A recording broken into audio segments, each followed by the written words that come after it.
Right. Hi, I'm Scott Price. You're watching Price. This is a series of interviews about provocation about political activists and artists. I'm here drawn with Jason, who is an activist on gay, lesbian, whites, and marriage equality, and he joins us right now. Jason, thanks for your time. No worries. Pleasure to be here. So, your political party, and I can't remember what the political party was called. What's it called again? The Australian Equality Party. So, what sort of basic work do you do for the Australian Equality Party, and how's it helped to reach the people who are gay and lesbian? Okay, so 2 years ago, some friends and myself were having lunch, and we were a bit depressed after the last federal election that nothing was going to happen for gay and lesbian rights. And I actually said to them, we should have our own independent voice inside the federal parliament. And they laughed at me at the start. The 2 hours later, the Equality Party was born, and we, have spent the past 2 years. We spent the first year trying to find out what needs to happen for LGBTI people to be fully included in Australia, and we came up with 30 pages of stuff that needs to happen. And we've been, currently working on our campaign strategy for the election next October, November. How is it important for gay and lesbian people to have a voice in Australia? Well, it's crucial. I feel quite powerless. So I've been non-legally married to my husband for over 15 years now, and we're still waiting to be married. We've got a son who's almost 10, and there are issues around the legality of our parenting arrangement. I can't give blood, so it's very personal for me that I feel a bit like a leper, actually, to be honest. And I don't mind that straight people advocate for us, but it's time for us to have an independent voice to say, okay, there's up to 2 million Australians of diverse sexuality and gender, and they need to be treated equally. But you did get married in Canada, so was that legal or not legal, if I can ask? No, that's right. My Canadian marriage was legal. That was in 2004, so that's 11 years ago. We then asked the family court with another female couple to validate our Canadian marriages, and the federal government a week and a half before the court date changed the law and made marriage between a man and a woman, and our court case was thrown out. So we're partly responsible for the change in the first place. Is it important for gay and lesbian people to be legally binded to be married? Do you think it's important for all people to become married if they wanted to? Well, so marriage is not for everybody. Let me make that clear, but it's an important cultural milestone and institution that people buy into, and is really, it actually does. It is the benchmark for equality on the front end. So yes, it's important, but it's not for everybody. I don't know if I've answered your question very well then. No, it's okay. What shocks you? Like, what shocks you about gay marriage or gay and lesbian marriage? What shocks you?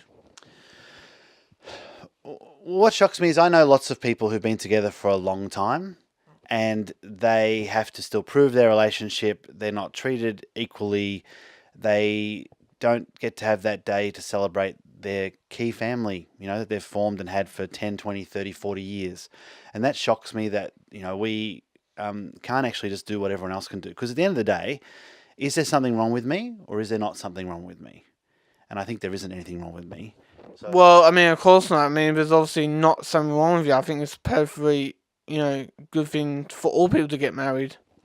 Yeah, but the reality is, in Australia, you can say whatever you like around gay and lesbian people if you encompass it in some sort of religious belief or a belief system that's different, and you're allowed to say it. So you're allowed to say that, children deserve to have a mother and a father, when actually the research says quite clearly that if your parenting is not determined by your gender or your sexuality, and if a child has one good parent, they're doing all right, and if they've got two, they're great. Likewise, relationships, mine is equal to anyone else's, but in Australia, and it shocks me still that I'm not. I mean, I don't live my life like I'm, poor me, but I'm not equal. I'm a second-class citizen at the moment. Because I think, there is such a thing as freedom of speech in Australia, if I'm correct. Yes, there is. But, you can't publicly demean women because that's sexist. You can't publicly demean people of different colour or Indigenous Australians because that's racist. But you can still publicly demean a gay and lesbian person by saying that somehow we're not the same. There is something kind of wrong with us that's second best or second rate. Has mental illness been quite frequent in gay and lesbian people? Has mental illness been quite frequent in gay and lesbian people?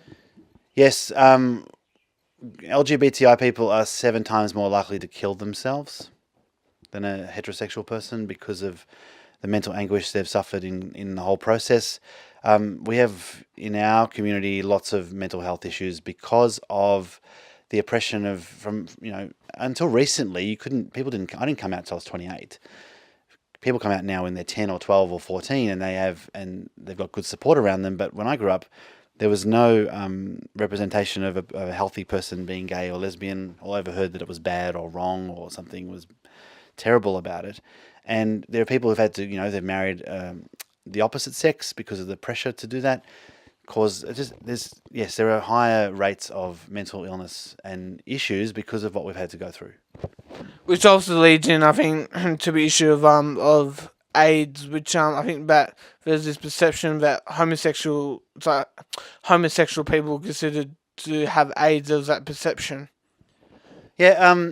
So HIV, the 1 or so percent of the population who might have HIV, they can be in the gay and lesbian space, obviously, but one, you can't catch AIDS easily from another person.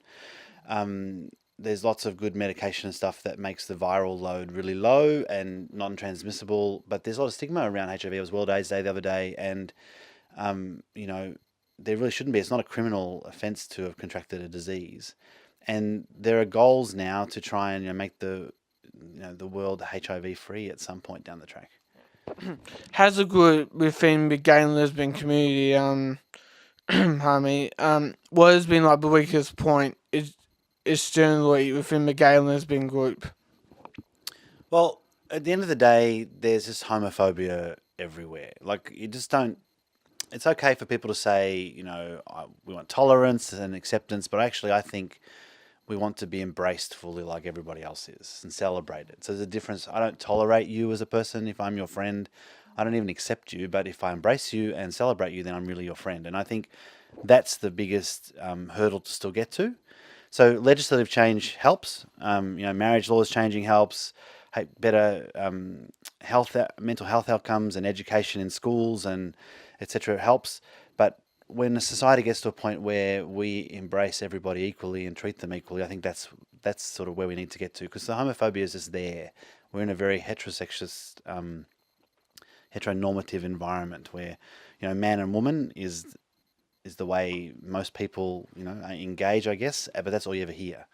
You just hear our stories, but hardly ever hear them. And the spin-off question, which is what should people basically do if they're being homophobic? Like, the spin-off question is, what should people do if people are being homophobic?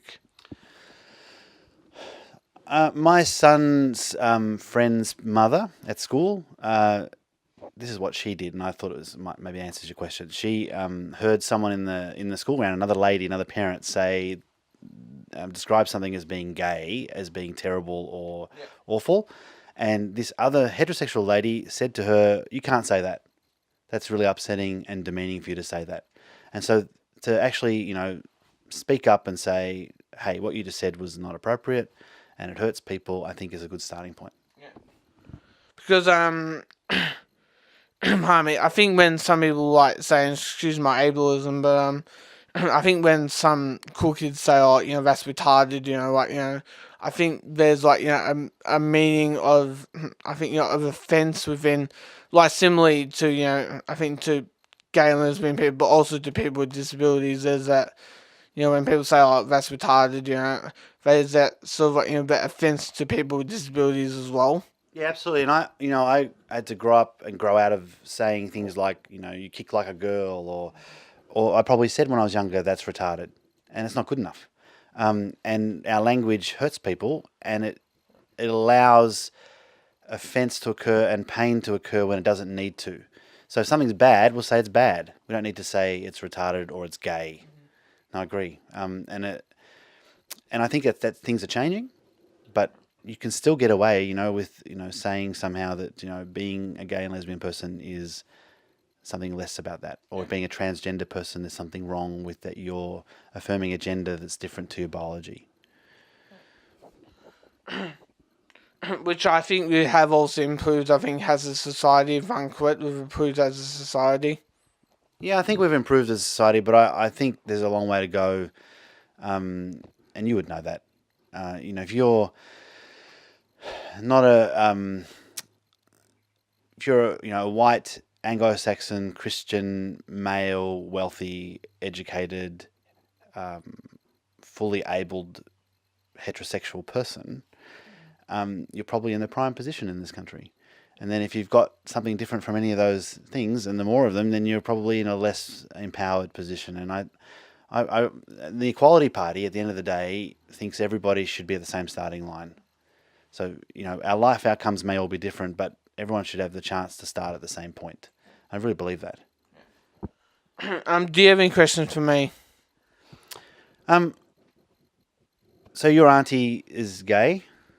She's a lesbian, yes. Same thing, gay. Yeah. And have you ever had issues with that?